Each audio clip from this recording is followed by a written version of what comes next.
અમદાવાદમાં ડીજીપીના આદેશ બાદ ગ્રામ્ય પોલીસે કાર્યવાહી કરી છે। હથિયાર, ડ્રગ્સ સહિતના ગંભીર ગુનાના ગુનેગારોની સઘન તપાસ કરવામાં આવી રહી છે। 400 જેટલા પોલીસની અલગ અલગ ટીમોએ તપાસ હાથ ધરી।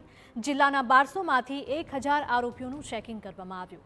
આરોપીઓનો ડેટા અપડેટ કરવા વિવિધ મુદ્દે પૂછપરછ કરવામાં આવી રહી છે।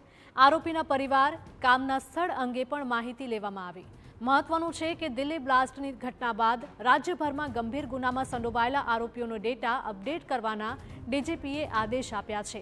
જે બાદ અમદાવાદ ગ્રામ્ય પોલીસે પણ અંદાજે 1000 આરોપીઓનો ડેટા અપડેટ કર્યો હતો। આરોપીઓ કોઈ અન્ય ગુનાઓમાં સંડોવાયેલા છે કે કેમ તે અંગે પણ તપાસ હાથ ધરાઈ। કોણ કોણ છે, એનો વ્યવસાય શું છે, એની કોઈ બીજી કોઈ ગેરકાયદેસર પ્રવૃત્તિ છે, તો આ રીતે એ જે આજે ડ્રાઈવનો જે મુખ્ય ઉદ્દેશ્ય હતો કે એનો એક ડોઝિયર અપડેટ થાય और લોકલ પોલીસને ખબર હોય કે આ જે ગંભીર પ્રકારના ગુનાના આરોપી છે એ કોણ છે, એને ખરેખર કોને ઇન્ફ્લુઅન્સ કરી શકે છે યા કોને આ પ્રકારના ગુના આચરવા માટે પ્રેરિત કરી શકે છે, આ તમામ પ્રકારની માહિતી આ ડ્રાઈવ દરમિયાન ભેગી કરવામાં આવી છે।